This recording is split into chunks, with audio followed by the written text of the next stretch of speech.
ప్రియమైన దేవుని పిల్లలారా, మన తండ్రి మన యందు ఉంచినటువంటి ప్రేమ ఎంతో గొప్పది, విలువైనది. అది ఆయన సన్నిధిలో మనం నిత్యం నిరంతరం అనుభవిస్తూనే ఉంటాం. ఆయన సన్నిధి ప్రకాశం ఎల్లప్పుడూ మన మీద, మన కుటుంబాల మీద నిలిచి ఉంటూనే ఉంటుంది.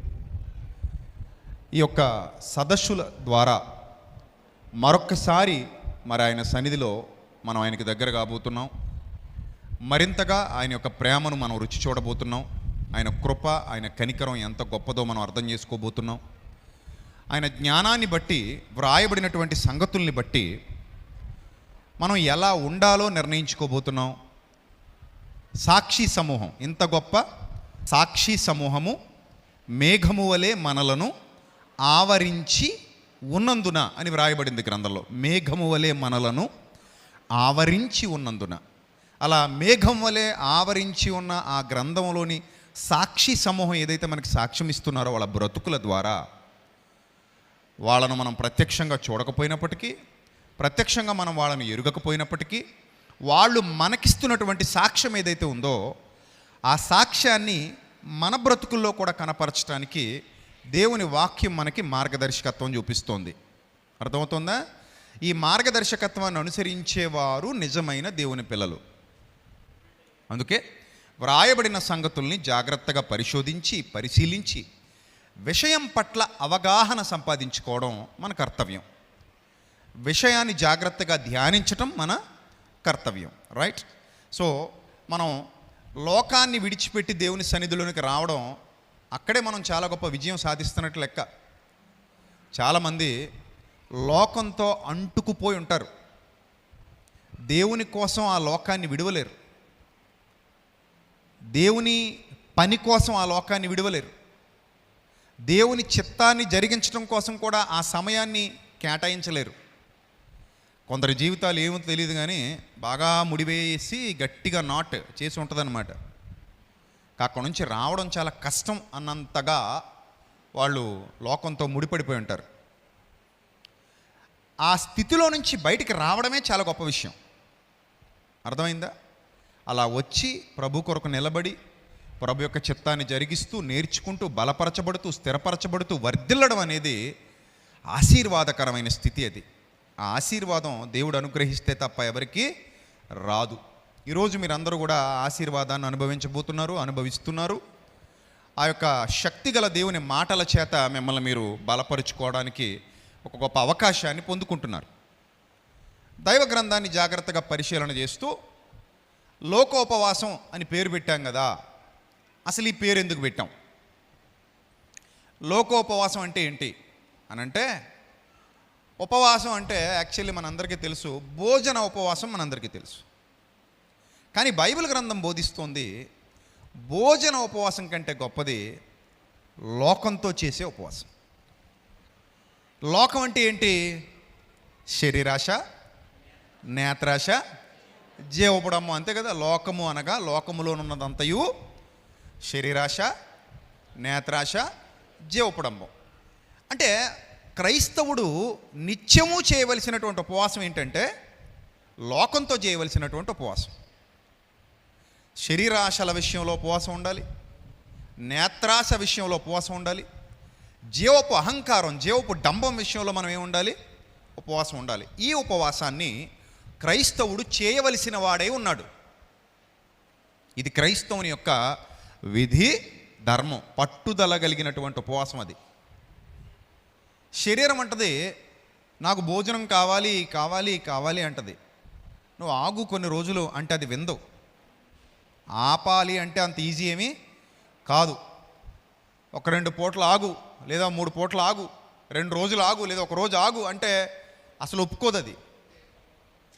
అంటే ఆరోగ్యంగా ఉన్న వారి గురించి మాట్లాడుతున్నాను.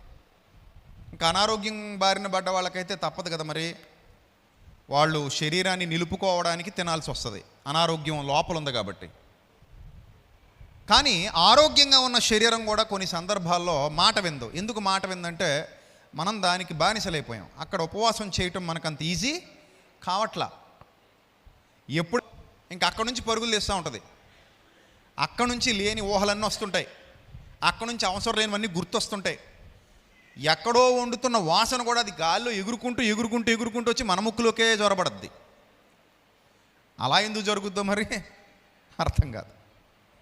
సో ఏదేమైనా ఆ టైం అయ్యేసరికి ఆ శరీరం మనల్ని ఏం చేస్తుంది, ఇబ్బంది పడతా ఉంటారు. ఎందుకు? చిన్నప్పటి నుంచి అలవాటు పడిపోయిన శరీరానికి దినచర్య అంటారు. దినచర్య అంటే రెగ్యులర్గా చేసేటువంటి పనులు, దినచర్యలు రెగ్యులర్గా జరుగుతాయి. అవి రెగ్యులర్గా చేసేటువంటి ఆ పనిని ఆపితే శరీరం ఇష్టపడదు, ముఖ్యంగా బ్రెయిన్ ఇష్టపడదు, మనసు ఇష్టపడదు. ఏంటిది? డైలీ చేసేదిగా ఇప్పుడు మానేస్తానంటే ఎలా? డైలీ అలవాటు చేసావుగా, 3 పూటలు అలవాటు చేసావు, కొంతమంది 4-5 పూటలు అలవాటు చేశారు. ఇంత అలా నాకు అలవాటు చేసి ఇప్పుడు సడన్గా నువ్వు బ్రేక్ ఇస్తానంటే ఎలా కుదురుతుంది? నో, నువ్వు బ్రేక్ ఇవ్వడానికి లేదంతే అని మొండికేస్తుంది. అలా శరీరం మొండికేస్తున్నా కూడా దాని మాట వినకుండా, లేదు నేను కొన్ని దినాల పాటు లేదా కొన్ని గంటల పాటు నేను నీకు విశ్రాంతి ఇవ్వబోతున్నాను, విరామం ప్రకటిస్తున్నాను అని ఎవరైతే సిన్సియర్గా సీరియస్గా నిర్ణయం తీసుకుంటారో వాళ్ళు శరీరానికి ఉపవాసం చేస్తుంటారు. కానీ ఇక్కడ మనం పెట్టినటువంటి టైటిల్ ఏంటంటే లోకోపవాసం అని. ఈ లోకంతో కూడా ఉపవాసం చేయాలి. ఎందుకంటే చిన్నతనం నుంచి లోకానికి మానవుడు కనెక్ట్ అయిపోయాడు. నీతిమంతుడు లేడు, ఒక్కడునూ లేడు, అందరూ పాపము చేసి దేవుడు అనుగ్రహించు మహిమను పొందలేకపోయారు కదా. దేవుని వాక్యం స్పష్టంగా నేరారోపణ చేసింది సమస్త మానవాళి మీద. అందరూ పాపము చేసి దేవుడు అనుగ్రహించు మహిమను పొందలేకపోయారు అని నేరారోపణ చేసింది దేవుని వాక్యం. ఇప్పుడు మానవులు మరి చేస్తున్న పనిని మానేయడం ఉపవాసం. ఆ చేస్తున్న ఆ పనిని మానేయడం ఏంటది? తెలిసినటువంటి నాలెడ్జ్ అది. భోజనం మానేయడమే మనందరి దృష్టిలో ఏంటది? ఉపవాసం. దేవుడు అంటున్నాడు, నువ్వు చేస్తున్న కొన్ని పనులు మానేయడం కూడా ఉపవాసమే. అదెలా అంటే, ఉపవాసానికి దేవుడిచ్చినటువంటి వివరణ యెషయా గ్రంథం 58వ అధ్యాయంలో చాలా స్పష్టంగా మనకు కనబడదు. చూద్దాం. ఉపవాసం గురించి దేవుడు సంపూర్ణమైన వివరణ ఇస్తున్నాడు అక్కడ. చూద్దాం. 58వ అధ్యాయము 3వ వచనం. మేము ఉపవాసం ఉండగా నీవెందుకు చూడవు? చూసారా డిమాండ్స్ దేవుడి దగ్గర ఏంటివి? మేము మా ప్రాణములను ఆయాసపరుచుకొనగా నీవెందుకు లక్ష్య పెట్టవు అని అందురు. అంటే వాళ్ళు ఉపవాసం ఉండి ప్రార్థన చేస్తూ దేవుని సన్నిధిలో మోకరించి దేవుడికే ప్రశ్నలు సంధిస్తున్నారంట. దేవుణ్ణే ప్రశ్నలు అడుగుతున్నారు. ఏమని అడుగుతున్నారు దేవుని ప్రశ్నలు? మేము ఉపవాసం ఉండగా నువ్వెందుకు చూడవు? రీజన్ చెప్పమని అనమాట. నెక్స్ట్, మేము మా ప్రాణములను ఆయాసపరుచుకొనగా నీవెందుకు లక్ష్య పెట్టవు అని అందరు అని అంటాడు ఆయన. మీ ఉపవాస దినమున మీరు మీ వ్యాపారము చేయుదురు అన్నాడు. అంటే ఒక నిర్ణయం జరిగిన తర్వాత మీరు నిర్ణయానికి కట్టుబడరు. ఇక్కడ వ్యాపారం చేయడం తప్పు కాదు. దేవుడు వ్యాపారం చేయడం తప్పని ఎక్కడన్నా అన్నాడా? వ్యాపారం చేయడం తప్పంటే వ్యాపారస్తులు బతకగలరా? బతకలేరు కదా. సో వ్యాపారం అనేది మనిషి తన జీవితాన్ని కొనసాగించడానికి లేదా జీవనోపాధిని సంపాదించుకోవడానికి ఎన్నుకున్నటువంటి ఒక మార్గమే వ్యాపారం. అయితే అసలు ఉపవాసం ఎందుకు, వ్యాపారం ఎందుకు అంటే, వ్యాపారం ఈ లోకపు జీవనోపాధి కోసం. ఇప్పుడు మీరు నిర్ణయించుకున్న ఉపవాసం దేవుని సన్నిధికి రావడం, దేవుని సన్నిధిలో కూర్చోవడం అనేది ఈ లోకము అనే పాపమును జయించడం కోసం, ఆత్మకు రక్షణ, ఆత్మకు జీవనోపాధి కలిగించడం కోసం.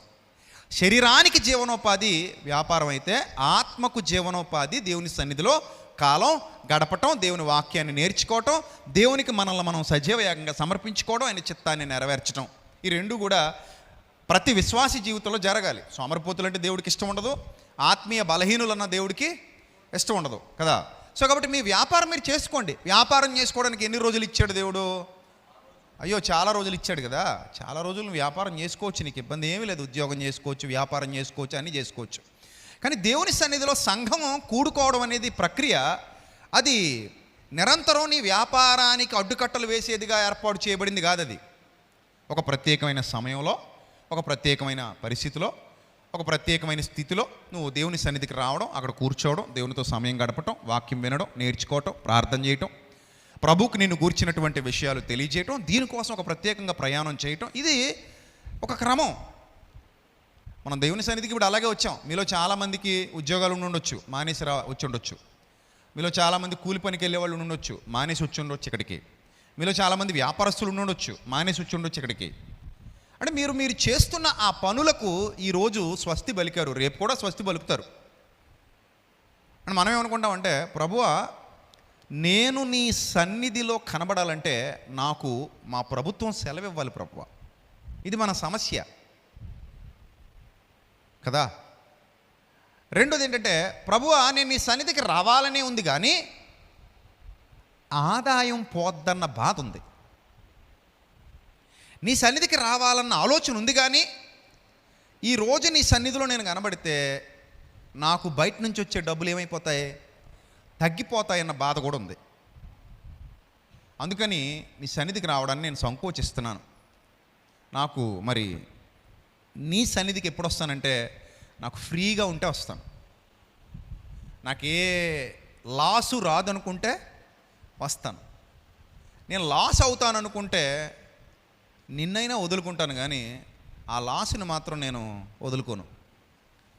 ఈ భావజాలం మనిషి కాళ్ళు చేతులు ఆడుతున్నంత కాలం ఉంటుందంట. ఎంతవరకట? కాళ్ళు చేతులు ఆడుతున్నంత కాలం ఉంటుంది. ఏదో ఒక రోజు కాలు రిటైర్మెంట్ తీసుకుంటుంది, చెయ్యి రిటైర్మెంట్ తీసుకుంటుంది. తీసుకోదు. కాలు ఏదో ఒక రోజు నేను రిటైర్ అవుతున్నాను బ్రదర్, సారీ చాలా దూరం తిప్పేసావు నన్ను, కొన్ని వేల మైళ్ళ అడుగులు నీ కోసం వేశా, నువ్వు లెక్క పెట్టుకోలేదేమో, ఇంకా నేను తిరగలేను బ్రదర్, నా వల్ల కాదు బ్రదర్. లోపల ఉన్న ఫెవికాల్ ఆవిరైపోయి ఎముకలు బలహీనపడ్డాయి సిస్టర్, మై డియర్ సిస్టర్, ఎముకలు ఏమయ్యాయి?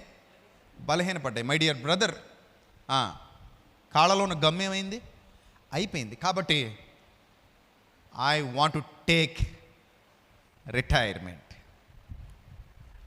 ఐ నీడ్ రెస్ట్, నాకు రెస్ట్ కావాలి, నేను ఇంకా కదలలేను అని పైన పెట్టేస్తుంది మంచం మీద. ఇంకా అలాగే ఉంటాయి. ఒకవేళ అప్పుడప్పుడు ఎందుకైనా దిగినా మెల్లిగా ఏదో ఒక 5-10 అడుగులు బాత్రూమ్ వచ్చేసి మళ్ళీ ఎలా ఉంటాయి, అలాగే ఉంటాయి రెస్ట్లో. ఇది పరిస్థితి. ఇంకా చేతులు అంటావా, చేసినంతకాలం పనిచేసాయి, తిప్పినంతకాలం చక్రం తిప్పాయి, ఉడికినంతకాలం ఉడికాయి, కష్టపడినంతకాలం కష్టపడ్డాయి, బరువెత్తినంతకాలం బరువెత్తాయి, బలం చూపించినంతకాలం బలం చూపించాయి. వన్ ఫైన్ డే అంటాయి, బ్రదర్ మా అన్నయ్యలు ఆల్రెడీ రెస్ట్లోకి వెళ్ళిపోయారు, మామూలుగా మేము కూడా ఎక్కడికి వెళ్తాం, రెస్ట్లోకి వెళ్తాం. సో దయచేసి ఇక మమ్మల్ని నువ్వేం చేయొద్దు, ఇబ్బంది పెట్టొద్దు. మునుపటిలాగా మేము లాగలేము, మునుపటిలాగా లేపలేము, మునుపటిలాగా ఎత్తలేము, మునుపటిలాగా ఏమీ చేయలేము. మమ్మల్ని అలా బతకని ప్లీజ్, చాలా వాడేసావు మమ్మల్ని అంటాయి. అప్పుడు నువ్వేమంటావు తెలుసా? అయితే ఓ పని చేద్దాం, అక్కడ ఏదో దేవుని కార్యక్రమం జరుగుతుందట, వెళ్దామా? ఇప్పుడు చెప్పు, ఇప్పుడు ఎందుకు పనికి రాకుండా లోకం వద్దన్న తర్వాత కుర్చీ కూడా ఎత్తలేని స్థితిలో, ఆ వండుతున్న వంటల దగ్గర కనీసం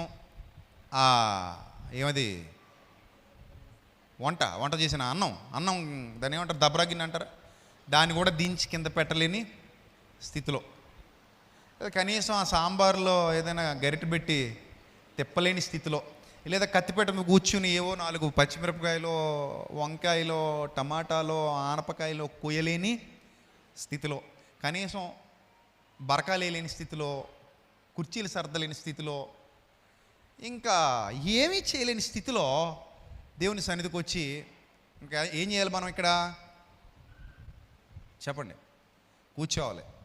చెవులు కూడా ఏమవట్లేదు, అప్పటికే వినికిడి కూడా తగ్గుద్ది. అప్పుడప్పుడు చూడండి, కొంతమంది అంటుంటారు, నా ఫోన్లో స్పీకర్ సరిగా పనిచేస్తలేదు సార్ అంటారు. సౌండ్ ఎక్కువ పెట్టేసి ఉంటావు చాలా రోజులు కదా. సౌండ్ పెట్టి వాడి వాడి వాడి స్పీకర్ ఏమైపోయింది నీ ఫోన్లో? స్పీకర్ వీక్ అయింది కదా. కొన్నాళ్ళకి ఫోన్ కూడా వీక్ అవుద్ది. స్పీకర్లు వీక్ అవుతాయి, లౌడ్ స్పీకర్లు కూడా వీక్ అవుతాయి.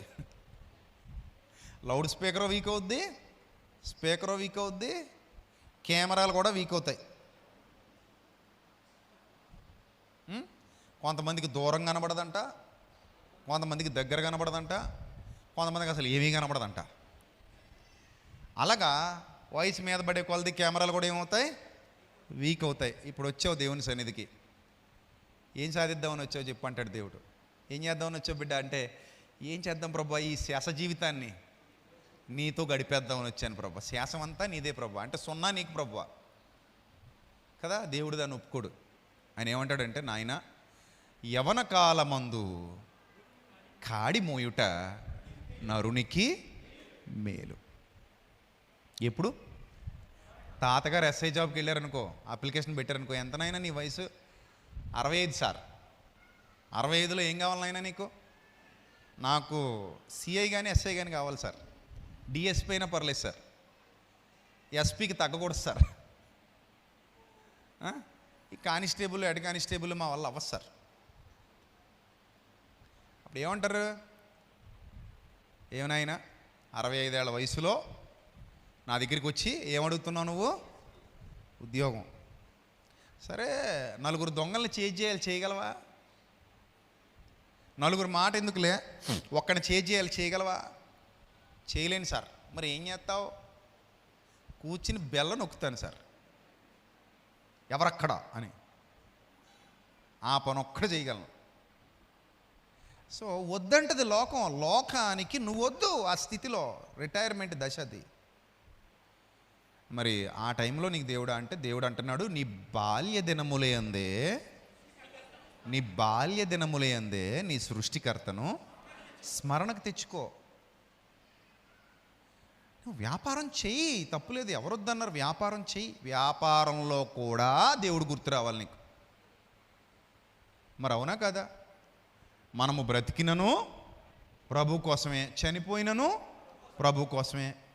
నా వ్యాపారం కూడా లాభదాయకంగా ఉండాలి, అది నా జీవనోపాధికి ఉపయోగపడాలి. అలాగే నా తండ్రి పనులకు, సువార్త కార్యక్రమాలకు కూడా నా వ్యాపారం ఉపయోగపడాలి. నా ఉద్యోగం అది నా జీతం, నా జీవితం నేను నా జీవనోపాధికి వినియోగించుకుంటాను. అలాగే నా తండ్రి నా మీద పెట్టిన బాధ్యత, ఆయన మరణమును ప్రచురించాలి. అందుకే నేను రొట్టె ద్రాక్షరసం తీసుకుంటున్నాను. సహకారుల యొక్క పేర్లు ఎక్కడ వ్రాయబడ్డాయి? జీవగ్రంథమందు వ్రాయబడి ఉన్న. ఫిలిప్పీ పత్రికలో చాలా స్పష్టంగా పౌలు భక్తుడు సంఘానికి ఉపదేశించాడు. ఎందుకంటే సంఘమా, మీ అందరి మీద ఒక బాధ్యత ఉంది. నాకెందుకు లేని మీరు చేతులు కట్టుకుని కూర్చోకండి, తప్పించుకుపోవద్దు అన్నాడు. దేవుని వాక్యం చాలా స్పష్టంగా చెప్పింది. ఇప్పుడు నువ్వు తప్పించుకుపోతావా? మనుష్యులు ఎదుట నన్ను ఎవడు ఎరుగననునో, రేపొద్దున దేవదూతల ఎదుట నేను వానిని ఎరుగను అంటాను. నీవు ఏమి విత్తుతావో ఆ పంటనే కోస్తావు. నువ్వు ఏది విత్తావో నీ బ్రతుకు కాలంలో ఆ పంట నువ్వు తిరిగి కోసే సమయం వస్తుంది. కాబట్టి నీకున్నంతలో, నువ్వు చేయగలిగినంతలో, నీ శక్తి లోపము లేకుండా చేయగలిగే అవకాశం ఉన్నప్పుడే నువ్వు దేవుని పనిలో సంపూర్ణంగా వాడబడప్ప. దేవుని పనిని లాభదాయకంగా చూడకూడదు. దేవుని ఏదో లోక అవసరాలకు ఉపయోగించుకోవాలని చూడకూడదు. లేదా దేవుని పనిని నిర్లక్ష్యం చేయకూడదు. లేదా లోకాన్ని ఘనమైనదిగా ఎంచుకొని దేవునిని తక్కువగా ఎంచుకోకూడదు. అందుకే ఇక్కడ ఏమన్నాడంటే, మీరు ఉపవాసం ఉంటారు, నన్ను అడుగుతారు, డిమాండ్ చేస్తారు, కానీ మీరు ఉపవాస దినమున మీరు మీ వ్యాపారం చేస్తారు. పాత నిబంధన గ్రంథంలో ఒక నియామక కాలంలో ఉపవాసం ఉండేవారు. వాళ్ళు నియమించుకున్నారు. వాళ్ళు నియమం అనేది ఎప్పుడూ అమల్లో ఉంటుంది. వ్యక్తిగత నియమాలు కూడా ఎప్పుడు అమల్లో ఉంటాయి. కొంతమంది వ్యక్తిగతంగా దేవుని సన్నిధిలో నియమాలు చేసుకుంటూ ఉంటారు. నియమాలు, ఒకడు ఒక దినము మంచిదిగా ఎంచుకుంటున్నాడట, ఒకడు దినము ప్రభు కోసమే మరొకటిగా ఎంచుకుంటున్నాడట, ఒకడు తినాలనుకుంటున్నాడు, ఒకడు తినకూడదు అనుకుంటున్నాడు, బ్రతికినా ప్రభు కోసమే బ్రతుకుతున్నాడు, చనిపోయినా ప్రభు కోసమే చనిపోతున్నాడు. సో అలాగా ఈ నిర్ణయాలు, నియమాలు, స్వేచ్ఛాయుత నిర్ణయాలు, స్వేచ్ఛాయుత కట్టడలు, స్వేచ్ఛాయుత తీర్మానాలు ఈ తీర్మానాలు అందరి జీవితాల్లో ఉంటాయి. వాళ్ళు రకరకాల తీర్మానాలు చేసుకుంటూ ఉంటారు. ఆ తీర్మానాలు వ్యక్తిగతం. నేను ఈరోజు కూడా చెప్పాను కదా, క్రొత్త నిబంధన ఏం బోధించిందంటే, ఈ ఉపవాస దినము చాటించినప్పుడు మీరు ఉపవాసం ఉండాలన్న ఆజ్ఞ కొత్త నిబంధన ఇవ్వలేదు. అది మీ ఇష్టం అని చెప్పేసింది. ఉన్నోడు ఉండొచ్చు, ఉండలేనోడు మానేయొచ్చు, అది వాళ్ళ వ్యక్తిగతం అని చెప్పేసింది. అందుకే ఎవరిని కూడా నువ్వు ఉపవాసం ఉండిరా అని మనం చెప్పకూడదు, ఎక్కడా చెప్పకూడదు. అది వాళ్ళ వ్యక్తిగతం, మనకు సంబంధం లేదు అది. ఎందుకంటే అది ఆజ్ఞ కాదు కాబట్టి. ఉండగలవా ఉండు, ఉండలేవా మాని, అంతే అంతే అది. నెక్స్ట్, అయితే ఆ తీర్మానం తీసుకున్న తర్వాత అందులో కోతలు పెట్టుకో. తీర్మానం అంటే దేవునితో నువ్వు చేసేటువంటి ఒప్పందం అనుకో. దాన్ని ఒప్పందం జరిగిందా కట్టుబడి ఉండాలి, మాట తప్పకూడదు. మాట ఇచ్చావా ఏం చేయాలి, కట్టుబడి ఉండాలి. మాట తప్పడం పాపం. మళ్ళీ యాకోబు పత్రికలు అంటాడు, మనం అనేక విషయములలో తప్పిపోతున్నాం అంటాడు. యాకోబు పత్రిక 3వ అధ్యాయంలో, 3వ అధ్యాయమేనా, మాట విషయంలో ఎలా ఉండాలో చెబుతూ అనేక విషయాల్లో మానవుడు ఏమైపోతున్నాడంట, తప్పిపోతున్నాడంట. చూడండి 2వ వచనం, 3:2, యాకోబు పత్రిక 3వ అధ్యాయం 2వ వచనం. మన ఎవడైనను మాట యందు తప్పని ఎడలా అన్నాడు. మాట యందు తప్పకూడదంట. ప్రభువా నేను ఇది చేస్తానని తీర్మానం తీసుకున్నావా, తప్పకూడదు, తీర్చుకో, అది చేసుకో. అర్థమైందా? నీకు చేయగలిగే స్థితిలో ఉండి కూడా మాట తప్పుతున్నావా, అది నేరం అంటున్నాడు దేవుడు. ఇస్తానన్నావా ఇవ్వు, చేస్తానన్నావా చెయ్యి, వెళతానన్నావా వెళ్ళు, వస్తానన్నావా రా. కానీ అవకాశం ఉండి కూడా ఏదో అప్పుడు మాట అన్నాను కానీ నేను చేయను అనడం పాపం. అది పాపం. నువ్వు తీసుకున్న తీర్మానానికి వ్యతిరేకంగా నువ్వు నడవడం పాపం. నువ్వు తీసుకున్న తీర్మానానికి వ్యతిరేకంగా నువ్వు వెళ్ళడం పాపం. మాట తప్పకూడదంట. బాప్తిస్మలో కూడా మనం చాలా మాటలు ఇచ్చేసాం కదా, ఇచ్చామా లేదా? తొందరపడకూడదంట. అందుకే బాప్తిస్మానికి కూడా నువ్వు సిన్సియర్గా రావాలి. సిన్సియర్గా, ప్రభువా నేను వస్తున్నా, బాప్తిస్మం తీసుకుంటా, ఇక మీదట నా జీవితం నీది అని సిన్సియర్గా రా దేవుని సన్నిధికి. సిన్సియర్గా వచ్చి నువ్వు బాప్తిస్మం తీసుకో. సీరియస్గా చెయ్యి, ఏం చేస్తావో. అర్థమైందా? మాట తప్పుకో. ఏమన్నాడు చదవండి, అందరూ చదవండి. ఎవడైనను మీకు మీరు అప్లై చేసుకోండి. ఇది వచనం చదివేటప్పుడు ఎవడైనను అన్నప్పుడు మీకు మీరు ఈ వచనాన్ని అప్లై చేసుకోండి. ఎవడైనను మాట యందు తప్పని ఎడల అట్టివాడు ఏమి లేనోడంట, లోపం. ఇందుకే లోపం చూసేది ఎవరు? మీలో లోపాన్ని చూసేది ఎవరు? దేవుడేనా? దేవుడే కదా. అట్టివాడు ఏమి లేనివాడై, లోపము లేనివాడై తన సర్వ శరీరమును స్వాధీనమందుంచుకొన శక్తి గలవాడు. చూడండి, మాట అంటే అవయవంలో నుండి వచ్చేటువంటి ఒక నిర్ణయం అవయవంలో నుంచి ఎలా వచ్చింది? మాటగా వచ్చింది. అక్కడ కట్టుబాటు ఉందనుకోండి, మిగిలిన అవయవాల్లో కూడా అతను సీరియస్గా చాలా ఎలా ఉంటాడంట, చాలా స్ట్రాంగ్గా ఉంటాడు. మాట యందు తప్పనివాడై, మాట యందు అట్టివాడు మాట యందు తప్పనివాడై తన సర్వ శరీరమును స్వాధీనమందుంచుకొన శక్తి గలవాడు అవుతాడంటోంది దేవుని వాక్యం. కాబట్టి ఎప్పుడు కూడా మనం ఒక తీర్మానం తీసుకున్నాం, ఒక నిర్ణయం తీసుకున్నాం, ఆ నిర్ణయానికి ఖచ్చితంగా ఏమై ఉండాలి? కట్టుబడి ఉండాలి. మాట తప్పకూడదు. మాట తప్పితే పాపం, అది మాట తప్పితే నేరం. ప్రభువా నేను చేస్తాను అన్నావా చెయ్యి, అంతే. ప్రభువా నేను వెళతాను అన్నావా వెళ్ళు. ప్రభువా నేను నిలబడతాను అన్నావా నిలబడు. అది నాగటి మీద చెయ్యి వేసి, అంటే వేయడం అంటే వేసేసాను కానీ ప్రభా తొందరలో పని పూర్తయ్యేదాకా నేను దున్నలేను ప్రభా, మధ్యలో ఆపేద్దాం అనుకుంటున్నానంటే అది నేరం. అది నువ్వు మాట తప్పుతున్నావు. ఏమో రైట్ ఆర్ రాంగ్? మాట తప్పుతున్నావు. నువ్వు నాగటి మీద చెయ్యేసావు. నాగటి మీద చెయ్యేసావంటే నువ్వు ముందుకే వెళ్ళాలి తప్ప వెనక్కి రాకూడదు ఇంకా. కానీ నువ్వు చాలా సందర్భాల్లో నాగటి మీద చెయ్యేసి వెనక్కిపోదామని చూస్తున్నావు. తప్పు కదా.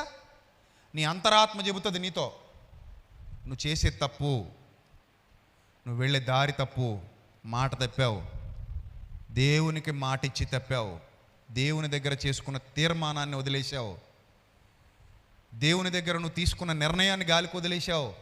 నువ్వు అన్యాయస్తుడు లెక్కలోకి వెళుతున్నావు, అన్యాయస్తురాలి జాబితాలోకి వెళుతున్నావు, నువ్వు అన్యాయస్తుడివి, అన్యాయస్తురాలివి అని నీ హృదయం నీ మీద దోషారోపణ చేస్తుంది. ప్రియమైన దేవుని సంఘమా, అందుకే ఎప్పుడు కూడా ఒక మాట లేదా ఒక ఆలోచన, ఒక నిర్ణయం, పాత నిబంధనలో దీన్నే మొక్కు అన్నారు వాళ్ళు. ఏమన్నారు? మొక్కుబడి అన్నారు వాళ్ళు. నువ్వు మొక్కుబడి చేసుకుని చెల్లించకపోవడం కంటే కూడా ఆ మొక్కుబడి చేసుకోకపోవడమే మేలు అన్నాడు పాత నిబంధనలో. క్రొత్త నిబంధనకు వచ్చేసరికి మొక్కుబడులేవి లేవు, కానీ తీవ్రమైన నిర్ణయాలు ఉన్నాయి, తీర్మానాలు ఉన్నాయి. ఈ తీవ్రమైన నిర్ణయాలు, తీర్మానాలు మనస్ఫూర్తిగా చేసిన తర్వాత దానికి ఎలా ఉండాలి? కట్టుబడి ఉండాలి, స్ట్రాంగ్గా నిలబడాలి, దాని మీద ప్రతిష్ట చేయబడాలి, అలా బలంగా ఉండాలి. బలంగా ఉండాలి నువ్వు. అర్థమైందా? అలా బలమైన తీక్షణమైన నిర్ణయం లేకపోతేనట ఏమంటున్నాడు? మాట యందు తప్పకూడదు అనేక విషయాల్లో మనం అందరం ఏమైపోతున్నాం అన్నాడు అక్కడ భక్తుడు, తప్పిపోతున్నాం. రైట్. సో ఇప్పుడు యెషయా గ్రంథానికి వచ్చేద్దాం. ఏమంటున్నాడు? మీ ఉపవాస దినమున మీరు మీ వ్యాపారం చేస్తారు. మీరు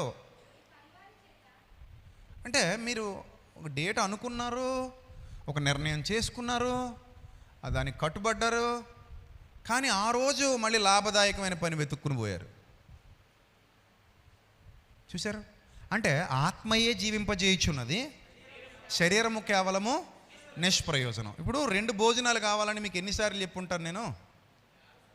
ఎన్నిసార్లు చెప్పుంటాను? కొన్ని వందల వేల సార్లు చెప్పుంటాను. చెప్పానా చెప్పలేదా? మీరు చెప్పండి, చేయి చూపించండి. చెప్పలేదు అన్న వాళ్ళు చేయి చూపించండి. మంచిది. చెప్పలేదన్నవాళ్ళు మీరు ఎప్పుడు చెప్పలేదండి మాకు. 2 భోజనాల గురించి ఎప్పుడు చెప్పారు మాకు? ఒక భోజనం గురించే చెప్పారు. మధ్యాహ్నం పెడతారు కదా, రేపు కూడా పెడతారు కదా, అదే చెప్పారు మాకు, అందుకే వచ్చాం, ఇంకేం మాకు సంబంధం లేదు అంటారా? నో, మాకు 2 భోజనాలు. ఏం భోజనాలు 2 మనకి? ఒకటి శరీరానికి, రెండోది ఆత్మకి. ఆత్మయే జీవింపజేయుచున్నది, శరీరము కేవలము నిష్ప్రయోజనం. మన్నైనది వెనుకటి వలె మన్నవుతుంది, ఆత్మ దాన్ని దయచేసిన దేవుని అంతకు. 2 భోజనాలు కావాలని బైబిల్ చెప్పింది. పరలోకము నుండి వచ్చు నిజమైన ఆహారము దేవుడు మీకు అనుగ్రహిస్తున్నాడు. ఆహారము ఎవరు? నేనే అన్నారు ప్రభువు. నిజమైన ఆహారం మోషే మీకు ఇవ్వలేదు నాయన, నిజమైన మన్నా మోషే మీకు ఇవ్వలేదు, పరలోకపు మన్నా నేను ఇస్తాను మీకు, నన్ను అందుకే దేవుడు పంపించాడు. నన్ను తినువాడు అన్నాడు, నా వాడు మరణించినా జీవిస్తాడన్నాడు. మరణించినా వాడు ఏమవుతాడట? జీవిస్తాడట. నన్ను తినండి అని చెప్పాడు. అందుకే మనం ప్రతి సెమినార్కి మీ అందరికీ అర్థం అవ్వాలని ఒక టైటిల్ పెడతాం. ఏమని పెడతాం? అక్షయాహార వితరణ సదస్సు అని పెడతాం కదా. అక్షయాహార వితరణ సదస్సు అంటే అక్షయాహారం భుజించడానికి వెళ్ళాలి. ఎక్కడో ది బెస్ట్ రెస్టారెంట్ అని ఇన్స్టాగ్రామ్లో బాగా పబ్లిసిటీ చేశారనుకో, ఒక్కసారైనా వెళ్ళి వచ్చేస్తారా? వెళ్ళరా? ఈ మధ్యకాలంలో అలాగే వెళ్ళిపోయిన వాళ్ళు చేతులు ఎత్తి చూపించండి. ఎంతమంది ఉన్నారు ఇక్కడ? వెళ్ళారా? వెళ్ళలేదా? నిజం చెప్పండి, వెళ్ళారా? మటన్ ఏం కావాలి మనకి? ఏం కావాలి? మటన్ దమ్ బిర్యానీ. ఏమండి? ఏం బిర్యానీ? మటన్ పాయా బిర్యానీ అంట, మటన్ దమ్ బిర్యానీ అంట, 4 AM బిర్యానీ అంట. ఒక్కసారైనా ఇన్స్టాగ్రామ్లో బాగా పాపులర్ అయిపోయిన హోటల్స్ ఈ మధ్య అది ఒక పెద్ద వ్యాపారం అయిపోయింది. మీరు అనుకోవచ్చు, ఇది ఏంటికి ఏం పని ఉండదా, ప్రతి హోటల్కి తిరుగుతున్నాడు, ఇక్కడ చట్నీ బాగుందంటాడు, ఇక్కడ కోడిగుడ్డు బాగుందంటాడు, ఇక్కడ చికెన్ బాగుందంటాడు, ఇక్కడ మటన్ బాగుందంటాడు, అన్నూరులు తిరుగుతున్నాడు, ఏంటి ఖాళీగా ఉన్నాడు. ఇలా తాతలు ఏమైనా సంపాదించి పెట్టారు అనుకుంటున్నారా మీరు? అది వ్యాపారం. అది అక్కడ బాగోకపోయినా వెళ్ళి తినేసి ఏమని చెప్పాలి? బాగుందని చెప్పాలి. 8,000 ఎంత తీసుకుంటారంట, మన బాలుగడి చెప్పాడు, నాకు తెలియదు అప్పటివరకు. 8,000 10,000 తీసుకొని తింటారంట. తినేసి వావ్ సూపర్ అలాగే ఇలా అంటారు వాళ్ళు. దొంగ నాటకం. అందులో ఉప్పు ఎక్కువైపోయినా మనకు చెప్పడు, కారం ఎక్కువైపోయినా మనకు చెప్పడు.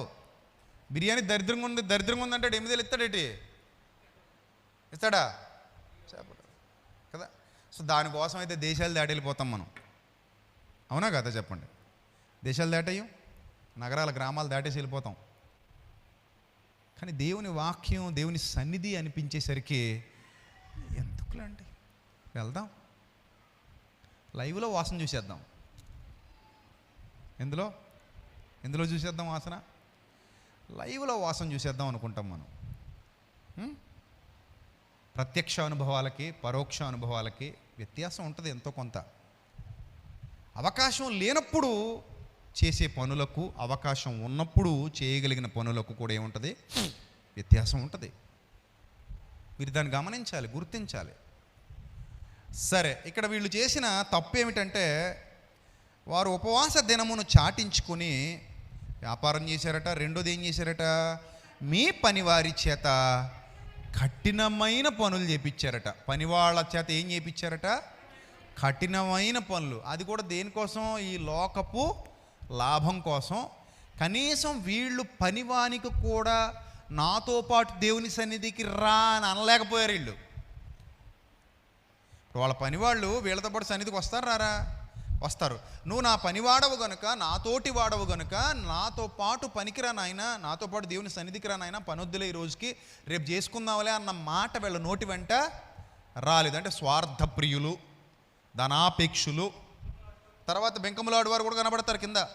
మీరు కలహపడుచు, వివాదము చేయుచు, అన్యాయముగా గుద్దులాడుచు. ఏం బాగుంది ఇది? కలహపడుచు, వివాదాలు చేస్తూ, అన్యాయంగా గుద్దులాడుతూ ఏం చేస్తున్నారంటే వీళ్ళు? ఉపవాసాలు ఉంటున్నారంట. కానీ మీ కంఠధ్వని, అబ్బా ఎంత మంచి అద్భుతమైన రహస్యాన్ని చెప్పాడు ఇక్కడ. ఉపవాస దినాన్ని చాటించుకుని ప్రభు కొరకు నిలబడితేనట మీ కంఠధ్వని ఎక్కడ వినబడుతోందట? అక్కడికి వెళ్ళేలాగా. అలాంటి ఉపవాసం చేయగలరా అని అడిగాడు దేవుడు. మీ కంఠధ్వని ఎక్కడ వినబడినట్లు? అక్కడ వినబడాలి. ఇక్కడ నువ్వు మాట్లాడుతున్న మాట అక్కడ దాకా వెళ్ళాలి. మీ కంఠధ్వని పరమున వినబడినట్లు మీరు ఇప్పుడు ఉపవాసం ఉండరు అని వెంటనే అన్నాడు. అరే నాయనా, నాకు అవసరమా? నాకు అనుకూలమా? అది నాకు అవసరమా? అది నాకు అనుకూలమా? నేను కోరుతున్న ప్రయోజనం మీ హృదయాలలో నాకు దొరకనప్పుడు మీరు బాహ్య ప్రపంచానికి కనబడే విధంగా, మీ శరీరంలో ఏదో మీకు నొప్పి పుట్టే విధంగా మీరు ఏదైనా చేసుకుంటే ఏంటి యూజ్ దానివల్ల? I'm right are wrong? Right. ఇది ప్రతి ఒక్కరిని సూటిగా ప్రశ్నించే దేవుని ప్రశ్న. సరే నాయన, మీరు బాగానే ఉంది, మీరు ఇంతలా ఉన్నారు కదా, మీ మీ మీ ఉపవాసం ఎవరికి ప్రయోజనం? నాకు అనుకూలమా అలాంటిది? మీరు నా కోసమే కదా చేస్తున్నారు, నా అనుగ్రహం కోసం చేస్తున్నారు కదా. మరి నా అనుగ్రహం కోసం చేసేటప్పుడు మీరు ఈ విధమైన క్యారెక్టర్ కలిగి మీరు అన్నం మానేయడం వల్ల ఏమైనా ఉపయోగం ఉందా నాకు అని అడిగాడు దేవుడు. మీరు చేస్తే యథార్థంగా చేయండి. యథార్థంగా చేస్తేనట మీ కంఠధ్వని ఎక్కడికి వెళ్ళిపోద్దట? పరముననున్న దేవునికి వినబడుతుంది. పరమున వినబడినట్లుగా మీరు ఇప్పుడు ఉపవాసం ఉండరు. నెక్స్ట్ మాట ఏమన్నాడు తెలుసా? ఓ మనిషి, నీ ప్రాణాన్ని బాధపరుచుకోవాల్సిన దినం అలాంటిది కాదు బిడ్డ. నీ ప్రాణాన్ని బాధపరుచుకోవాల్సిన దినం అట్టిది కాదంటే ఇక్కడ ఏమిటి? ఇక్కడ దేవుడు ఆలోచన అంటే ఆచార సంబంధంగా మారిపోయింది వాళ్ళ భక్తి. ఉపవాస ప్రార్థనలో ఉపవాసం ఉంటాం, సాయంత్రం దాకా ఉంటాం, 3 గంటల దాకా ఉంటాం, వెళ్తాం, కూర్చుంటాం, ప్రార్థన చేసుకుంటాం, వాకింగ్ చెప్తారు, వింటాం, మళ్ళీ సాయంత్రం వెళ్ళి మామూలే రొటీన్ లైఫ్. అంటే సన్నిధిలో నటిస్తాం, సన్నిధిని విడిచి వెళ్ళిన తర్వాత మళ్ళీ బురదగుంటలో పడిపోతాం. అది రొటీన్. అది దేవుడు దాన్ని భక్తి జీవితం అని కన్సిడర్ చేయలే. అపారమైన ప్రేమ ఉండాలి దేవుని మీద. ఇప్పుడు మనం అక్టోబర్ 10, 11 నిర్ణయం చేసుకున్నాం కదా, 15వ వార్షికోత్సవం లోకోపవాస దైవ ధ్యాన పండుగలు. అందరూ వచ్చేయండి, నేను కూడా వస్తానని చెప్పాను. మన అందరి కమిట్మెంట్ అదేనా? అందరూ వచ్చేయండి. మీ అన్నయ్య విజయప్రసాద్ రెడ్డి కూడా వస్తాడు, ఇక్కడ నిలబడతాడు, మీతో దేవుని వాక్యం పంచుకుంటాడు. This is the announcement, right? ఆ అనౌన్స్మెంట్కి నేను కట్టుబడలేదు అనుకుందాం, మీరు కట్టుబడ్డారు, మీరు అందరు ఇక్కడ ప్రత్యక్షమయ్యారు. నేను ఆ అనౌన్స్మెంట్ని మధ్యలో క్యాన్సిల్ చేసుకుని నేను సరదాగా ఏదో పని మీద ఎక్కడికి వెళ్ళిపోయాను, ట్రిప్కి వెళ్ళిపోయాను సరదాగా. మీ ఫీలింగ్స్ ఎలా ఉంటాయి చెప్పండి?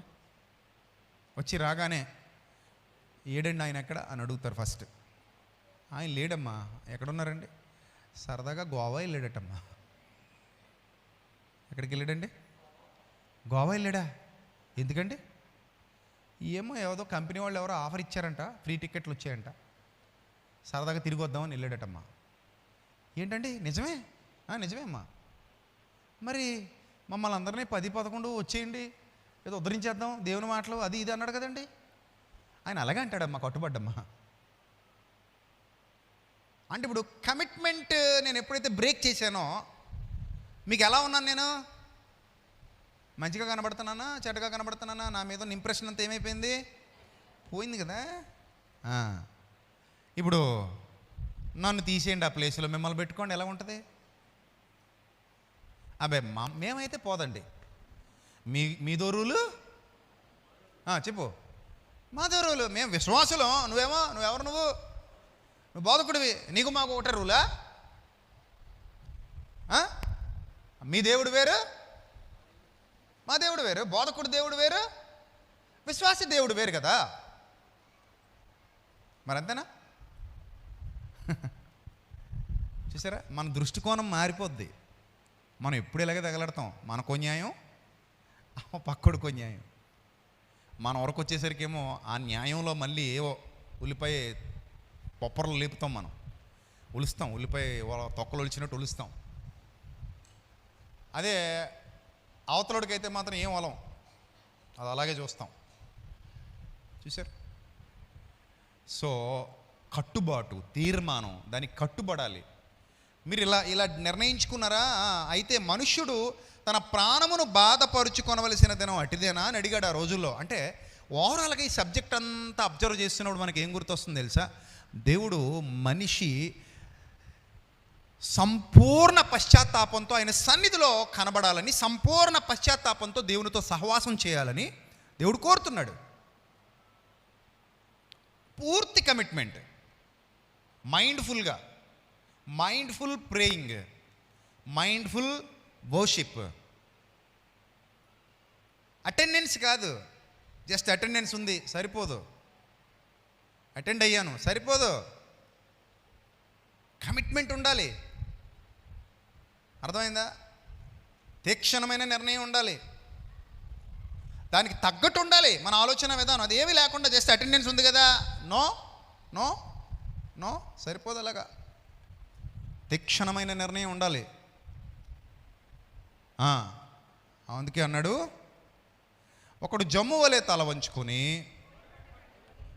వాళ్ళకి గోనిపట్లు కూడా ఉండేవి. ఈ మధ్య మనోళ్ళు కూడా తగలెడుతున్నారట గోనిపట్లు. మనకు అవసరం లేదు ఆయన గోనిపట్ల, వాళ్ళ కల్చర్ అది, వాళ్ళ కల్చర్. గోనిపట్ట కట్టుకొని బూడిద పరుచుకొని కూర్చునేవారు వాళ్ళు. ఇప్పుడు నువ్వు బూడిద ఎక్కడుందని ఎత్తుక్కోకు, ఊపిరితిత్తుల వ్యాధులు వచ్చేస్తాయి. ఆ బూడిద వేరు, మన బూడిదలు వేరులే. వీళ్ళు ఇటుక బట్టిలో బూడిద తెచ్చేసుకుంటావు. ఏంది? ఎవరో ఉన్నాడు ఒక ఆయన బూడిద వేసి కూర్చునేవాడు, మీద పోసుకుంటాడు బూడిద, మహానుభావుడు. మన వాళ్ళు కనీసం ఆలోచించరు. ఏదో గుడ్డెద్దు చేలో పడ్డట్టు ఏదో చేశారంటే పోవడమే, రైట్? అట్టి ఉపవాసం యెహోవాకు ప్రీతికరమని మీరు అనుకుందురా. బాగా అర్థం చేసుకోండి, ఉపవాసం అనేది హృదయాంతరాలలో నుండి రావాలి. ఎక్కడి నుంచి రావాలి? హృదయాంతరాలలో నుండి రావాలి. ఆ క్షణం నిన్ను మర్చిపోవాలి.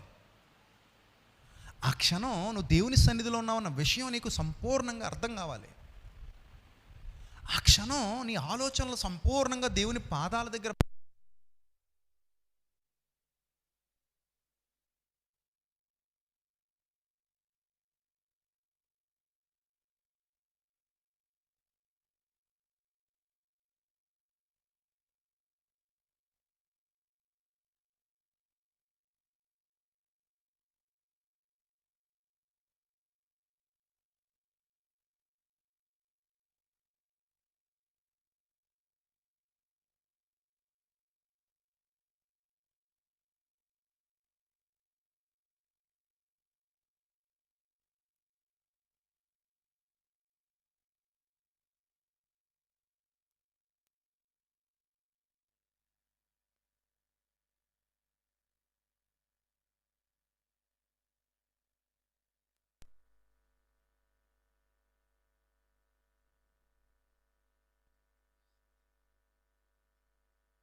ఇందులో నువ్వు కలిగి ఉండాలి.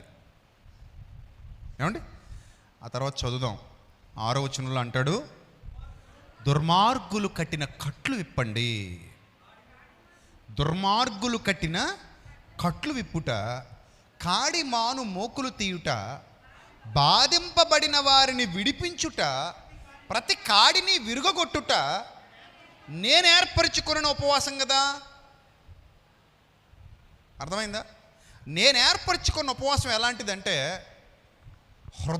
హృదయాలలో ఉన్న బానిసత్వాన్ని తీసివేయటం, హృదయ బానిసత్వం నుండి ప్రజలను విడిపించటం. ఆ హృదయ బానిసత్వం మీకున్నా అందులో నుండి మీరు విడిపింపబడడం. ఇప్పుడు ఒక మనిషి దేవుని సన్నిధికి వచ్చినప్పుడు, దేవుడు ఎదురుగా కూర్చున్నాడు, మనిషి ఇక్కడ కూర్చున్నాడు. దేవుడేం మాట్లాడట్లా, అలా కూర్చుని ఉండగానే ఇతని రహస్య పాపాలు ఆయన ముఖ దర్శనంలో కనబడుతున్నాయి. ఎప్పుడైతే ఆ రహస్య పాపాలు ఆయన ముఖ దర్శనంలో కనబడుతున్నాయో, గుండె పగిలిపోయి పశ్చాత్తాపం బయటకు వస్తుంది, ఏడుపు వస్తుంది ముందు. అది ఎవరు ఆపలేరు, దాన్ని ఆపలేరు. ఆ ఏడుపులో, ఆ పశ్చాత్తాపంలో ప్రభు సన్నిధిలో మోకరించి ప్రభు పాదాల మీద పడిపోయి, తండ్రి నేను పాపిని, నన్ను మన్నించు అని ఒప్పుకొని ఆ మురికి కడిగేసుకోవటానికి ఇష్టపడతాడు. దొరికిపోయాం అన్నప్పుడు సిగ్గు వస్తుంది ముందు. ఏమొస్తుంది? సిగ్గుపడతారు. నిజమే, దొరికిపోయిన దొంగ బైబిల్ గ్రంథంలో కూడా ఉంది, దొరికిన దొంగ సిగ్గుపడినట్లుగా అని ఉంది. దొరికిపోతే ఏమొస్తుంది? ముందు సిగ్గు వస్తుంది. ఆ సిగ్గు వచ్చినప్పుడు పశ్చాత్తాపం వస్తుంది. ఆ పశ్చాత్తాపంలో హృదయం పగిలిపోద్ది. వాళ్ళు దేవుని సన్నిధిలో ఏడుస్తారు, కన్నీరు గారుస్తారు.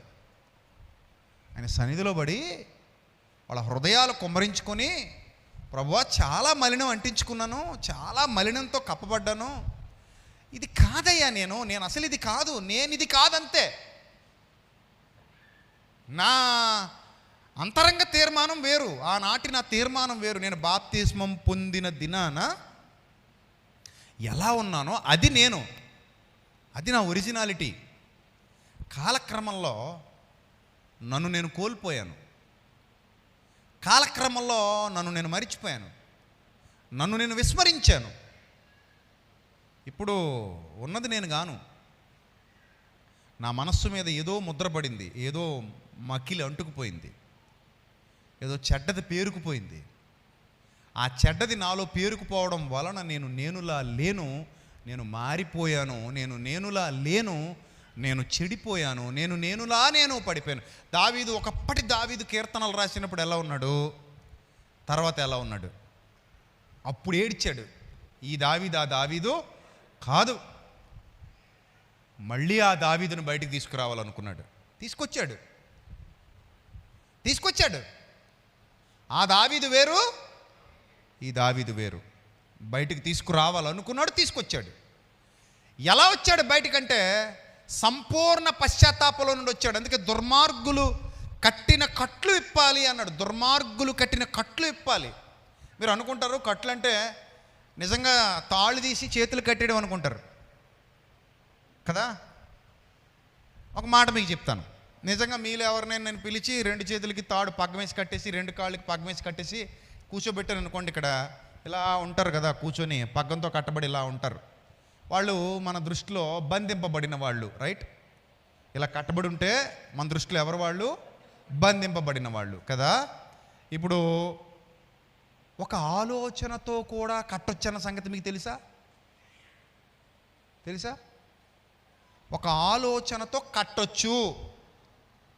దెలీలా సంసోనును కనబడని తాళ్లతో ఎప్పుడో కట్టేసింది. ఏటితో కట్టేసింది? కనబడని తాళ్లతో సంసోనును దెలీలా ఎప్పుడో ఏం చేసింది? బిగించి కట్టేసింది. ఎక్కడికి కదలడు. కానీ మీరు బ్యాటరీ లైట్ వేసి ఎతికినా చేతులకి కాళ్ళకి ఏం కనబడవు?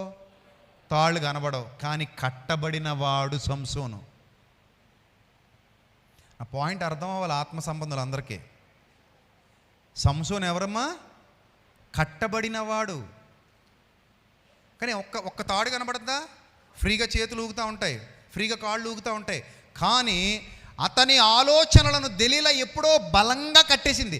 తెంపుకోలేని సంకెళ్లతో. సంకెళ్ళు తెంపగలడు, బలమైన తాళ్ళు తెంపగలడు, పగ్గాలు తెంపగలడు, ఏమైనా తెంపగలడు. కానీ దెలీలా అనే ఒక అల్పురాలు, బలహీనురాలు, ఒక అమ్మాయి, ఆమె ఆలోచనల చేత కట్టేసిన తాళ్లను తెంపుకోలేడు. చూసారా? మరి ఇది బంధించడమా కాదా? మీరు చెప్పండి, చెప్పాలి. బంధించడమా కదా? అంటే ఆ ఆలోచన నూలు పోగుల్లాగా మనసులోకి వెళ్ళి అవి దారాలు పేనినట్టు. ఒక తాడు పేనాలన్నా నూలు పోగులే కదా ముందు స్టార్ట్ అయ్యేది. ఎంత బలమైన పగ్గమైనా దేంతో చేస్తారు? నూలు పోగులతోనే స్టార్ట్ అవుతుంది కదా. ఎంత బలమైన పగ్గమైనా, ఎంత బలమైన తాడైనా మొత్తానికి ఓపెన్ చేసేస్తే చిన్న చిన్న చిన్న చిన్న నూలు పోగులు అయిపోద్దా అవదా? ఎంత బలమైన తాడైనా అవుతుందా? అంటే ఇవన్నీ పేని పేని పేని పేని ఒక బలమైన తాడుగా తయారు చేసినట్టు మీ హృదయంలోకి వెళ్ళే ఆలోచన సింపుల్గా ఒక్కొక్కటి ఒక్కొక్కటి ఒక్కొక్కటి ఒక్కొక్కటి ఒక్కొక్కటి ఒక్కొక్కటి వేసి వేసి వేసి వేసి వేసి దాన్ని ఎలా తయారు చేయొచ్చు అన్నమాట? చివరికి ఒక బలమైన తాడుగా తయారు చేసేయచ్చు. చూశారు? అలా కట్టి పడేసింది సంసోన్ని. ఇప్పుడు నేను అంటాను, నా ముందు సంసోను లాంటి వ్యక్తి ఎవరైనా కూర్చుంటే అతన్ని కట్లు విప్పటం నా తండ్రి నాకు అప్పగించిన పని. కనిపించని కట్లు కనిపించని శక్తిగల వాక్యంతో విప్పడం. అంటే అతని హృదయానికి ఉన్న బందికానాలో నుండి అతన్ని విడిపించి బయటికి తీసుకురావడం. హృదయ బందికానా అది. ఏ బందికానా? హృదయ బందికానా. అలాంటి బందికానాలో మరి ఇక్కడున్న ఎవరైనా వాళ్ళ కట్టబడి ఉన్నారేమో. మీకు తెలుసు ఆ విషయం, మీకే తెలుసు, పక్కోడికి తెలీదు, నాకు తెలీదు. కానీ నీ అంతరంగం ఈ వాక్యం వింటున్నప్పుడే నిన్ను అంటది, నీకు చెప్తుంది, నీ గురించే దేవుడు మాట్లాడుతున్నాడు, నీ గురించే చెల్లెమ్మ దేవుడు మాట్లాడుతున్నాడు, నీ గురించే తమ్ముడు దేవుడు మాట్లాడుతున్నాడు, అక్క అన్న నీ గురించే, నీతోనే మాట్లాడుతోంది దేవుని వాక్యం అని మన హృదయం మనకి లోపల లోపల సాక్ష్యం ఇస్తూ ఉంటుంది. ఎక్కడో కట్టబడ్డావు అనమాట. ఏదో ఒక చిన్న ఆలోచన అది కట్టేస్తుంది, ముడేసి బిగించేసింది. కొంతమంది ధనాపేక్షతో కట్టబడుతుంటారు, కొంతమంది మోసంతో కట్టబడుతుంటారు, కొంతమంది అక్రమ సంపాదనతో కట్టబడుతుంటారు, కొంతమంది వ్యభిచారంతో కట్టబడతారు, జారత్వంతో కట్టబడతారు, వ్యసనాలతో కట్టబడతారు. రకరకాల బందికానాలు లోపల పడిపోతాయి. ఆ తాడు బలంగా బిగించబడి ఉంది. అది ప్రపంచానికి కనబడదు. ప్రపంచం నిన్ను చూసి అనుకుంటుంది, ఫ్రీగా ఉన్నాడు కదా, బాగానే ఉన్నాడు అనుకుంటుంది. నువ్వు ఫ్రీగానే కనబడుతున్నావు, కానీ లోపల ఎలా ఉన్నావు? బంధించబడి. నిజంగానే ఇప్పుడు మీ కాళ్ళు చేతులు వెనక్కి తిప్పి కట్టేసాను అనుకోండి, కాసేపటికి ఏమైపోద్ది? మీ శరీరం కదలలేరు, మెదలలేరు. బ్లడ్ అంతా ఏమైపోద్ది? క్లాట్ అయిపోద్ది కదా, వీక్ అయిపోతారు. ఒక మనిషిని వెనక్కి ఉంచి కట్టేశారనుకోండి, కాసేపటికి ఏమైపోతాడు అనుకుంటున్నారు? వీక్ అయిపోతాడు, చచ్చిపోతాడు. బలంగా బంధిస్తే చచ్చిపోతాడు. పోలీసులు చూడండి, ఎరక తీసి కట్టేస్తారు వెనక్కి. ఇదిగో ఇలా చేతులు వెనక్కి, కాళ్ళు పైకి ఉంటాయి, ఇలా ఉంటారు, అలా పైకి కట్టేస్తారు. చేతులు రెండు వెనక్కి ఇలా వంగిచి కట్టేస్తారు, కాళ్ళు రెండు వెనక్కి ఇలా వంగదీసి వెనక్కి కడతారు. అలా ఎక్కువసేపు కడితే ఆ వ్యక్తి ఏమైపోతాడు? చచ్చిపోతాడు. అలా ఎక్కువసేపు ఇలా రివర్స్లో కట్టకూడదు, చచ్చిపోతాడు.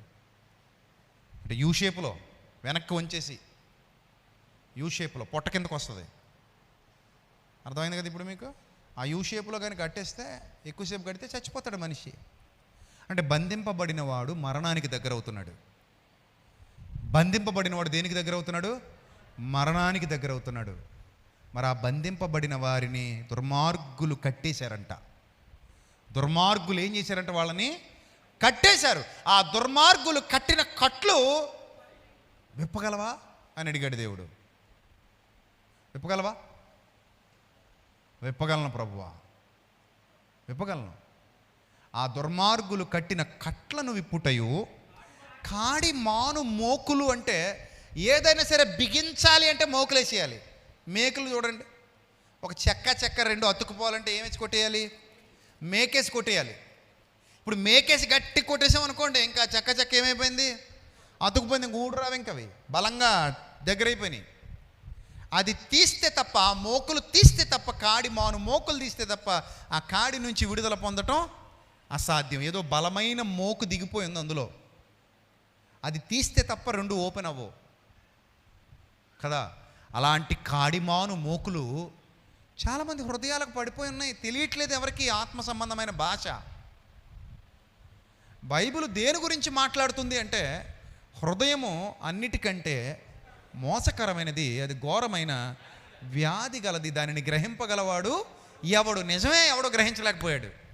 మనం ఆ బాధ మనం అనుభవిస్తున్నాం, ఆ వ్యాధిలో మనం ఉన్నాం, ఆ సమస్య మనకు కూడా ఉంది. కానీ మనకు ఆ సమస్య ఉందని గుర్తించగలిగే స్థాయి మనకు లేదు. చూశారు? ఎప్పుడు దాకా ఈ ఎరుకలోకి మనం రాము, ఎప్పటి వరకు ఈ లోక ప్రవాహంలో కొట్టుకుపోతాం కదా. కాబట్టే ఈరోజు ఇంత ఖర్చు పెట్టి మిమ్మల్ని అందరినీ ఇక్కడ తీసుకొచ్చి కూర్చోబెట్టి టైం కేటాయించి మీతో మాట్లాడాలి. ఎక్కువసేపు మాట్లాడితే సుదీర్ఘ సమయం పాటు మీతో మాట్లాడితే మీరు బాగుపడతారు, మీ హృదయాలు బాగుపడాలి.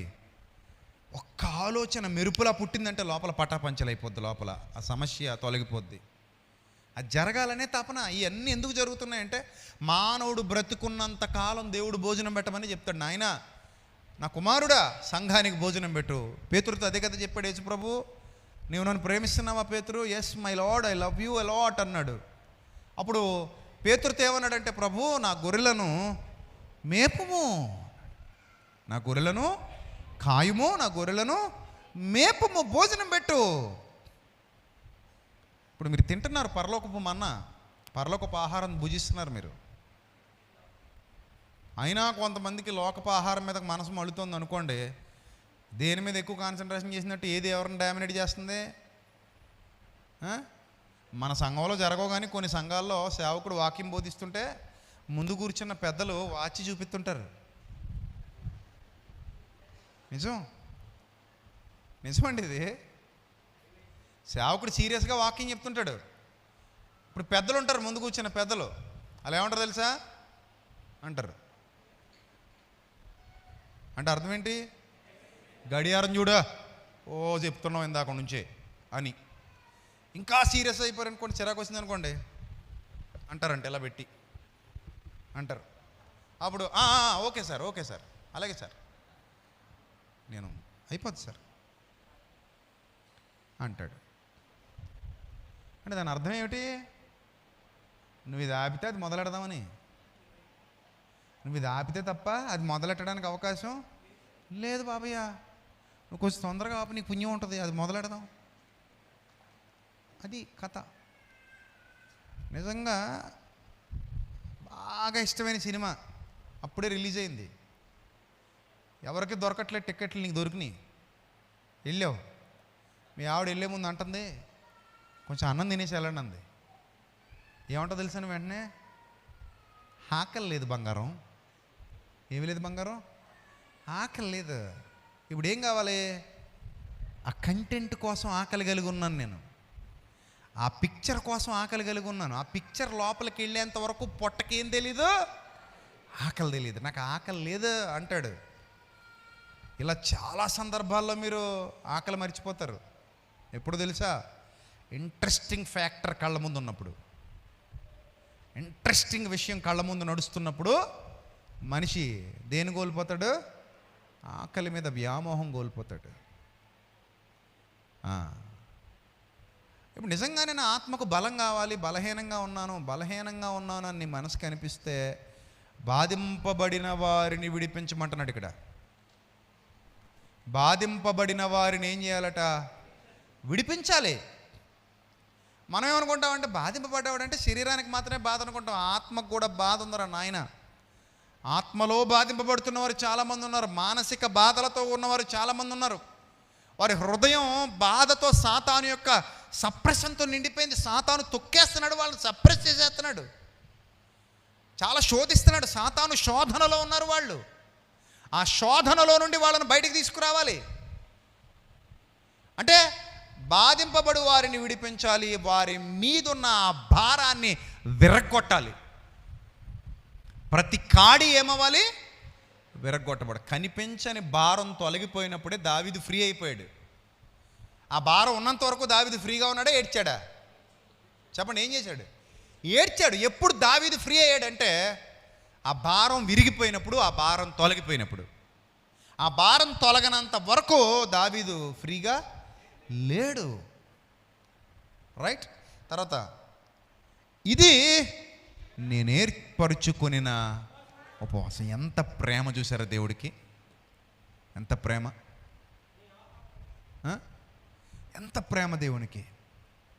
నా హృదయం మారితే దేవునికి ప్రేమ, నా హృదయం కడగబడితే దేవునికి ప్రేమ, నా హృదయంలో ఉన్న భారం తొలగిపోతే దేవునికి ఆనందం కదా. అందుకే నీ హృదయం బాగుండాలని దేవుడు ఎంతగానో కోరుతున్నాడు, ఎంతగానో కోరుతున్నాడు. ఆకాశం అంత ప్రేమ అయింది, ఆకాశము కంటే విశాలమైన ప్రేమ. అందుకే దేవుడు లోకమును ఎంతో ప్రేమించాను, ఎంతో ప్రేమించాను. ఆ ప్రేమ ఒకటే కోరుతుంది, నువ్వు అంతరంగంలో బాగుండాలని కోరుతుంది. ఆ ప్రేమ నువ్వు అంతరంగంలో శుద్ధీకరింపబడాలని కోరుతుంది. యవనస్తుడా, యవనస్తురాలా, ఆ ప్రేమ లోపల నుంచి నీ క్లీన్ అయిపోవాలని కోరుతుంది. నువ్వు క్లీన్గా ఉండాలి, క్లీన్గా ఉండాలి. చీము బయటికి పోతే నొప్పి తగ్గిపోయినట్టుగా నీ హృదయంలో ఉన్న కల్మషం బయటికి పోతే ఆ బాధ నుంచి విడుదల పొందుతావు. ముళ్ళు బయటికి తీసేస్తే కాలు నొప్పి ఎలాగైతే తగ్గిపోతుందో, నలుసు బయటికి తీసేస్తే కంటి నొప్పి ఎలాగైతే తగ్గిపోతుందో, నీ హృదయంలో ఉన్న గిల్టీ, నీ హృదయంలో ఉన్న పాపం బయటికి పోతే నీ హృదయంలో ఉన్న అశాంతి బయటికి పోతుంది. నెమ్మది వస్తుంది, హృదయానికి నెమ్మది వస్తుంది, శాంతి వస్తుంది, దేవుని కోసం బతకాలన్న నిర్ణయం వస్తుంది. నేను ఇంకెవరు ఆపలేరు, నువ్వు దేవుని పని చేస్తావు. నీ కళ్ళకన్నీ స్పష్టంగా కనబడితే స్వార్థం తొలగిపోద్ది. ఇతరుల పట్ల బాధ్యత, ప్రేమ, నిన్ను వలే నీ పొరుగువాడిని ప్రేమించాలనే తపన, నిర్ణయం, తాపత్రయం అన్నీ అక్కడి నుంచే పుడతాయి. నేను ఏదో చెయ్యాలి, నేను కూడా సంఘంలో సభ్యురాలనే, నేనేం బయటదాన్ని కాదు, బయటోడిని కాదు. ఈ వాక్యం నన్ను కూడా హెచ్చరిస్తుంది. నేను కూడా ఈ పరిచర్యలో వాడబడాలి, నేను కూడా ఈ పరిచర్య చేయాలి, నేను కూడా బలంగా ప్రభు కొరకు నిలబడాలి అనే ఫీలింగ్ కలుగుతుంది. ప్రియమైన దేవుని సంగమా, అర్థమైందా? అప్పుడు నీలో స్వార్థం ఇసుమంతైనా ఉండదు. అది దేవుడు కోరుకుంటున్న బలమైన ఉపవాసం. ఇంకా ఉంది, తర్వాత మాట్లాడదాం. అది మధ్యాహ్నం నుంచి మాట్లాడతాను, సెకండ్ పార్ట్ మధ్యాహ్నం నుంచి మాట్లాడతాను. సో మొదట మీ హృదయాలు పగలాలి. దేవుడు ఏం కోరుతున్నాడో మీకు అర్థమైపోయింది క్లియర్గా. ఏ తాళ్లతో కట్టబడ్డారో మీకు అర్థమైపోయింది, ఏ బందికానాలో ఉన్నారో మీకు అర్థమైపోయింది, మిమ్మల్ని ఏది బంధించిందో మీకు అర్థమైపోయింది. ఒకవేళ ఆ బందికానాలో మీరు ఉంటే, ప్రభువా నేను పలానా బందికానాలో ఉన్నాను తండ్రి, బయటకు వస్తాను, నాకు సహాయం చేయి ప్రభువా, నన్ను విడిపించు తండ్రి. ఎంతకాలం ఇలా నా యవనాన్ని దేనికో తాకట్టు పెట్టాలి? ఎంతకాలం ఇంకా నా విలువలు చంపుకొని బతకాలి? ఎంతకాలం ఇంకా నా యథార్థతను కప్పెట్టేయాలి? నేను ఇది కాను, నేను కాను, ఇది నేను కాదు, this is not I'm different, this is not I'm, నేను వేరే, అలా ఉండాలి, నేను అలా ఉండాలి. అంతేగాని ఎక్కడో కూరుకుపోయావు, ఎందులోనో లాక్ అయిపోయావు, ఎక్కడో తప్పిపోయావు నువ్వు. ఆ తప్పిపోయిన స్థితిలో నుండి బయటకు రావడమే ఉపవాసం ద్వారా జరిగే గొప్ప ప్రక్రియ. మానవుడు విడిపించబడాలన్నదే దైవ నిర్ణయం. ఆదికాండం మొదలుకొని ప్రకటన గ్రంథం వరకు వినబడుతున్న దైవ ఘోష. మానవుడు విడిపింపబడాలి, మానవుడు నశించిపోకూడదు, మానవుడు మరణానంతరం పాతాళానికి జారిపోకూడదు, మానవుడు నిత్య శిక్షలోనికి వెళ్ళకూడదు. మానవుడి కొరకు దేవుడు నిత్య జీవాన్ని సిద్ధం చేశాడు, సాతాను కొరకు నిత్య నరకాన్ని సిద్ధం చేశాడు. మానవుడి కొరకు నిత్య నరకాన్ని దేవుడు సిద్ధం చేయలేదు. అందుకే నువ్వు సాతానుతో జత కట్టకూడదు. నువ్వు విడుదల పొందాలి, నువ్వు విడిపించబడాలి, బలమైన నిర్ణయాలు దేవుని కోసం తీసుకోవాలి, ఆయన పనిలో ఉండాలి, ఆయన చిత్తం జరిగించాలి. నీ దేహం ఆయనది, ఎవరిది కాదు ఇది.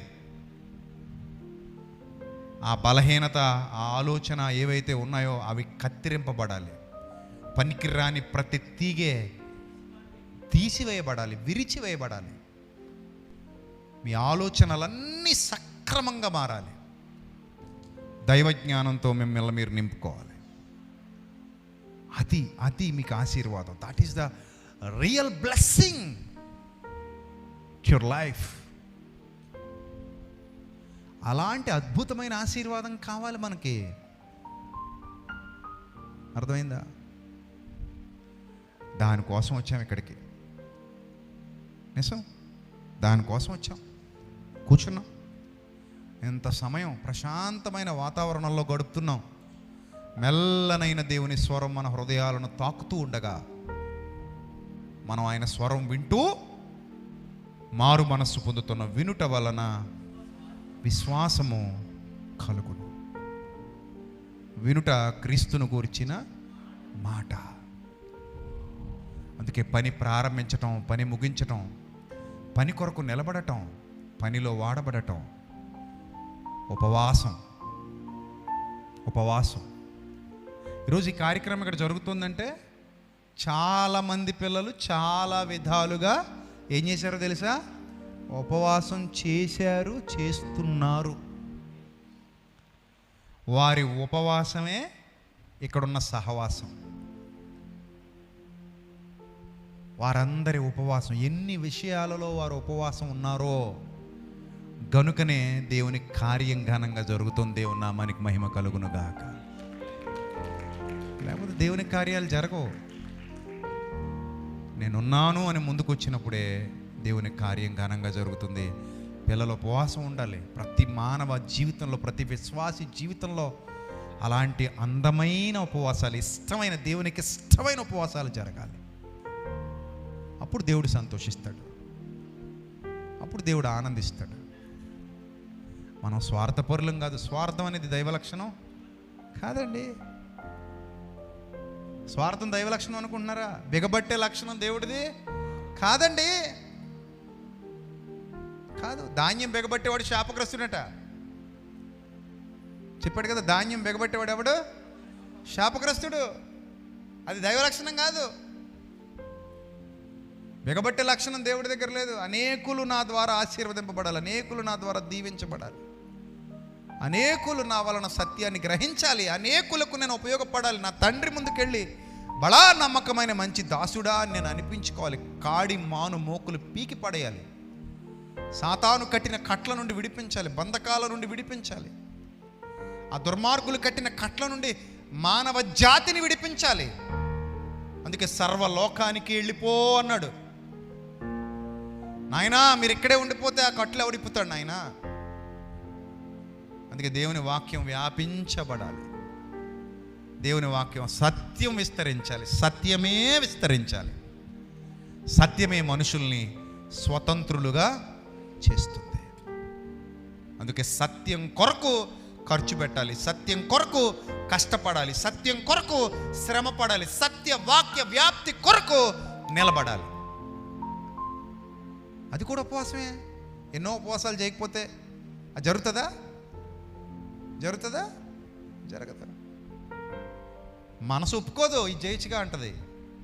కానీ దేవుడు అంటాడు, అది ఎందుకు నాయనా, వద్దు కదా అంటాడు. వద్దులే ప్రభు, ఇదే చేద్దాం అనిపిస్తుంది కదూ. సో మన బాధ్యత మనకు దేవుడు ఈ సమయంలో గుర్తు చేస్తున్నాడు. కాబట్టి ప్రియమైన దేవుని సంగమా, ఆయన మనతో మాట్లాడుతున్నప్పుడు శ్రద్ధగా విందాం. శ్రద్ధగా. నేను అందుకే చెప్తాను, శ్రద్ధ గలవారు ఐశ్వర్యవంతులు అవుతారట. శ్రద్ధ గలవాడు ఏమవుతాడట? ఐశ్వర్యవంతుడు అవుతాడట. సోమరితనం వల్ల ఇంటి పైకప్పు ఏమైపోద్దట? దిగబడిపోద్దట. శ్రద్ధగా దేవుని పని చేయాలి, శ్రద్ధగా దేవుని పనిలో వాడబడాలి. శ్రద్ధ ఉండాలి, దేవుని సన్నిధికి వెళ్ళాలనే శ్రద్ధ ఉండాలి. అప్పుడు మీకు దీవెన, అప్పుడు మీకు ఆశీర్వాదం. లోకం ఎన్నో నేర్పిస్తుంది మనకి, అవేవి మనకు ఉపయోగపడవు. కానీ దేవుడు నేర్పించేది ఒక్క మాట అయినా సరే బ్రతుకు కాలం అంతయు ఉపయోగపడుతుంది. అర్థమైందా? కాబట్టి హృదయపూర్వకమైన పశ్చాత్తాపంతో దేవుని సన్నిధిలో కనబడదాం, నిలబడదాం. మధ్యాహ్న కాలం మరింత విలువైన సందేశానికి చేరువ కాబోతున్నాం.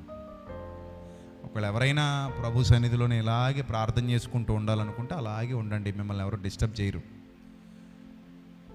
మిగిలిన వారు ఎవరైనా భోజనం చేయాలనుకుంటే కౌంటర్ దగ్గరికి వెళ్ళండి, మీకు భోజనం పెడతారు. తినేసి వచ్చి నిశ్శబ్దంగా ఇక్కడ కూర్చోండి. ఎవ్వరూ ఈ వాతావరణాన్ని, ఈ ప్రాంగణాన్ని డిస్టర్బ్ చేయొద్దు ప్లీజ్. మీరు కావాలనుకుంటే ప్లేట్ తీసుకుని బయటికి వెళ్ళిపోయి అవుట్ సైడ్ తినండి, ఇబ్బంది ఏమీ లేదు. కాసేపు ఎండ తగిలినా నష్టమేం లేదు. మీరు వచ్చి ఇక్కడెక్కడ ఈ ప్రెమిసెస్లో ఎక్కడ మీరు కూర్చోవద్దు. ఇప్పుడు మీరు ఎక్కడైతే కూర్చున్నారో ఈ ప్రాంగణంలో ఎక్కడ మీరు కూర్చోవద్దు ప్లీజ్. మీరు అవుట్ సైడ్ అయినా వెళ్ళిపోండి, అక్కడైనా బయట అక్కడైనా వెళ్ళండి, ఎక్కడైనా ఆ ప్రాంగణంలో ఎక్కడైనా ఉండండి. కానీ ఈ స్తంభాలు దాటి లోపలికి ఎవరు రావద్దు, అక్కడ రావద్దు, ఇక్కడ రావద్దు. ఒకళ్ళు ఎవరైనా ప్రార్థనలో కూర్చుంటే అలాగే కూర్చొని వాళ్ళు డిస్టర్బ్ చేయకండి, గొడవ చేయకండి, అల్లరి చేయకండి, గోల్ చేయకండి. రనకొనదు అని వద్దు ఇక్కడ. వాళ్ళని మనం డిస్టర్బ్ చేయకూడదు, తప్పు కదా. లేదు నేను ఇప్పుడు భోజనం చేస్తానంటే చెయ్యి, బలవంతం ఏమీ లేదు, ఇబ్బంది లేదు, ఏమీ లేదు, అందులో తప్పేమీ కాదు. మరలా 1 hour టైం ఇస్తాను నీకు. ఆఫ్టర్ 1 hour మళ్ళీ వాక్యంలోకి వచ్చేస్తాం. మళ్ళీ ప్రభువా నాతో మాట్లాడని అడుగుతాం. ప్రభువా నాకు నేర్పించి ఏదో ఒక భాష, అది తెలుగు కాదు, తమిళం కాదు, ఇంగ్లీష్ కాదు, హిందీ కాదు, మనసుకు తెలిసే మనసు భాష ఒకటి ఉంటుంది. ఆ భాష దేవుడికి నీకు మధ్య ఒక బంధాన్ని పటిష్టం చేస్తుంది, నీ ఆలోచనలు కడిగేస్తుంది. అలా మాట్లాడతాడు ఆయన, మన లోపల నుంచి ఆయన మాట్లాడతాడు. అది అనుభవించిన వాళ్ళకే తెలుస్తుంది, దేవుడు మాట్లాడుతున్నాడు నాతో అనే ఫీలింగ్ వస్తుంది. లోపల నుంచి, నీ అంతరంగంలో నుంచి ఆయన మాట్లాడతాడు. నింపబడిన దేవుని వాక్యంతో నింపబడిన హృదయంలో నుండి దేవుడు తన మెల్లనైన స్వరాన్ని వినిపిస్తాడు ప్రతి విశ్వాసికి. కాబట్టి ప్రియమైన దేవుని సంగమా,